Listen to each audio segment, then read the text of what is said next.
Welcome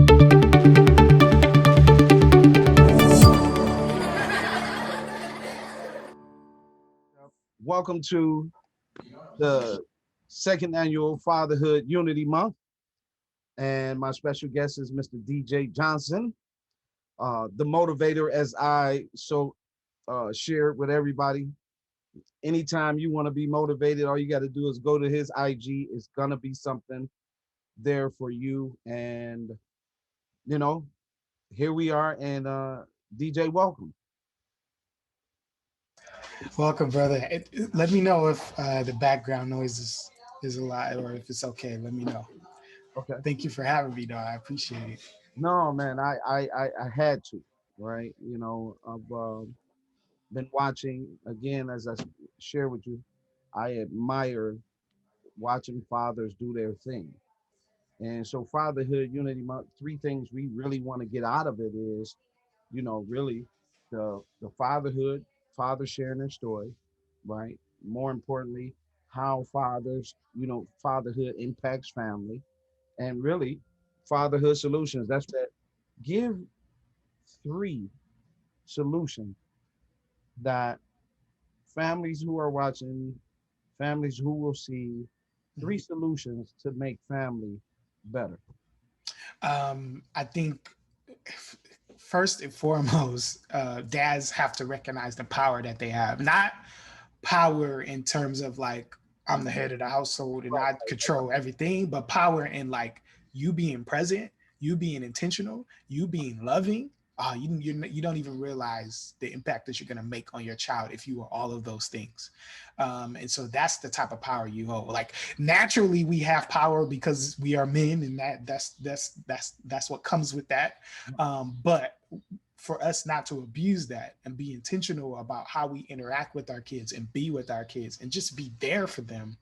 I always tell this story because it's just so powerful to me. I had a student who was in my group.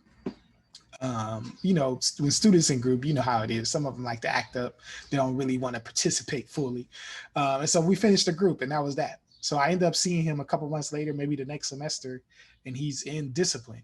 And he's just sitting there. I'm like, yo, what's going on? Like, and he didn't really want to talk. So I was like, first of all, this is a student who, he got in trouble, but like he's the type of kid that shouldn't be getting in trouble. Like just in terms of just how he is, just his affect, like it just doesn't fit him.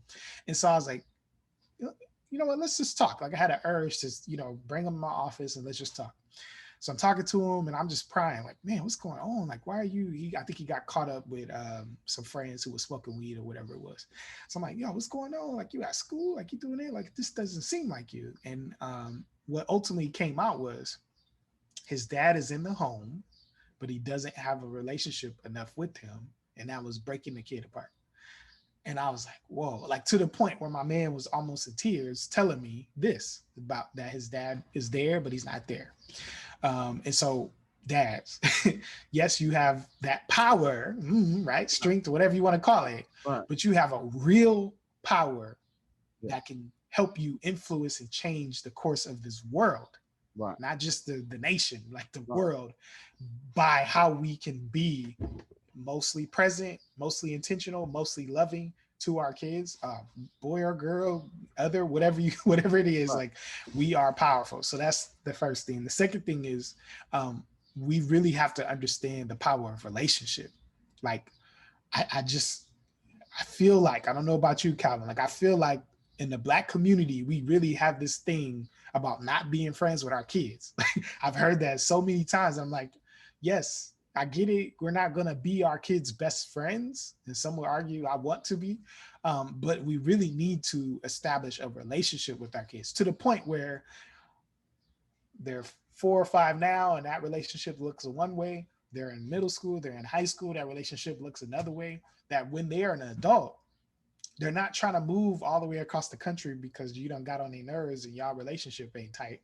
They want to keep you in their lives. They want to make sure that you're a part of conversations. They want to be able to have conversations when they grow up. And so, like, what is that relationship look like now? To the point where I heard this as well in a group.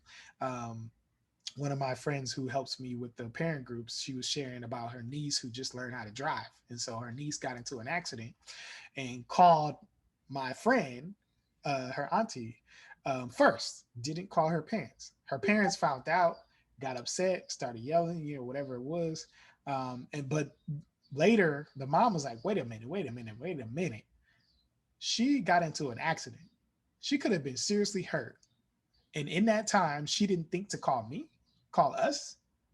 And I was like, whoa, that's deep. Like that's how it is though, because we will overreact. We'll make, we'll parents, you're in trouble. Like we're so quick to punish and we're not quick enough to have that relationship. Because if I had a relationship, a quality one, if my child gets into an accident, what's the first thing I'm going to be worried about? I'm not going to be worried about being mad and punishing them. I'm going to be worried about if they're okay. And so when we have the relationship with our kids, it really becomes about how are you as a person? How can we work together to get you to this path of ultimately having them be upstanding citizens is what I call when they grow up past 18. Like we as parents have the responsibility to train up and raise our kids up so that they can be self-sufficient, so that they can advocate for themselves, so that we can have a relationship where they don't hate my guts when they turn 18 and they don't want to leave my house so quickly, but they want to be able to keep me in their lives. And that's ultimately what I think parents need to shift. Like y'all gonna be old enough, parents, where your kids got to make decisions about what uh, uh, senior home they're gonna put you in. And if that relationship ain't on fleek, you might be in a senior home in the hood or something. I'm joking, but like that, Oh, we but that's we that's real. that's a reality. Like we really got to think in that essence. And then I guess the last solution would be a lot of times when we take on the parenthood journey, we forget our own goals and ambitions and dreams for ourselves. Most importantly, we kind of forget that we have to take care of ourselves in lieu of self care. And so I guess my last solution for parents, the way that we start our parenting groups is not about how to manage your kid better. It's not how to do anything that has anything to do with the kid. It's about how are you and how we help you be in a position to one, better self-care, and two, put you in a position to deal with some of the things that you maybe need to deal with that's keeping you from being the best parent that you can be. And so my last solution is parents get into an active self-care practice, find some coping skills that work best for you. Because if I look back on my traumatic childhood, a lot of the trauma, abuse, different things that happened, it happened because there was a lot of stress in my house. We weren't the richest. My parents were always arguing with each other. They were always, my mom and my stepdad, like it was a stressful house. And I feel like if they had some better coping skills, if they had some better ways to deal with their stress, I don't think my childhood would have been as traumatic. And if we think about the parents out there who, get frustrated, they yell at the kids, whatever it might be, a lot of the times that comes out of stress. And so I challenge us as parents to deal with our stress, find some coping skills that work, and two, deal with your trauma. Because your trauma is getting in the way of you being the best parent that you want to be and should be. Like it's hard to be patient when you don't um, when you have certain things from your childhood that keeps you from being patient. That's what I've learned about myself. Like I'm better about the things that my son does now because from my childhood, I'm fighting like, oh, I know I would have, like you said, doing the comparison thing. I know I would have got smacked in the head for something like that. Like Yeah. instead of doing that, I'm like, okay, son, what's happening here? Let's have a conversation. Let's figure out why you can't do whatever we're trying to get you to do or why you doing it. Like I'm it's the relationship. Like I'm so fixated on making sure that this relationship is intact that when I discipline, when I guide, and we know discipline is guiding, pushing the child, guiding the child in the direction that you want them to go. It says train the child up in the way that you want them to go. Do we want them to be angry? Do we want them to hit, when they're bad or frustrated or punished, whatever it is? Like I just think we have as parents just think about what it is that we want from our kid as they become an adult, and then implement little strategies, little things throughout their childhood up until they're an adult that's really going to serve them when they become adults. Excellent, excellent points, right?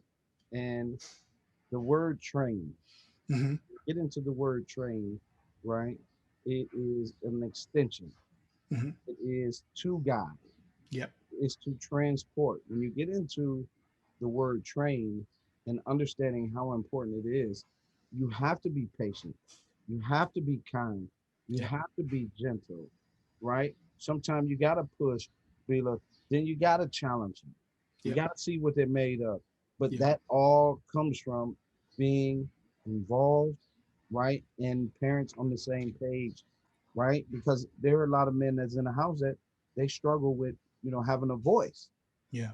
right? Because every time you might say something, they might say something. And training boys is different than raising girls, Yeah. right? Because the boys, we there's something different that has to be cultivated in us because one day we become these great dads, Yep. right? So it's a lot um, in a boy that society really, including from racism, that's to all those things, but society Hmm. in a whole right now, how they see boys, right, across the board, is Yep. disturbing.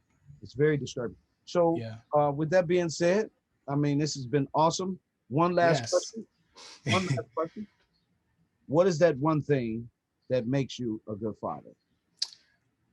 The one thing that makes me a good father is that I'm willing to be flexible and understanding, knowing that this journey is not linear, but it is like non-linear. Like I know there's gonna be ups and there's gonna be downs, but I think more than anything, I'm along for the ride. I know that like I said earlier, I'm embarking on this journey literally on my own, for at least for the first time. Like my mentor was a good dad, but like it's different. Like my dad wasn't in my life, so now I'm trying to actively be in my son's life, which is something that I've never had an opportunity to experience firsthand.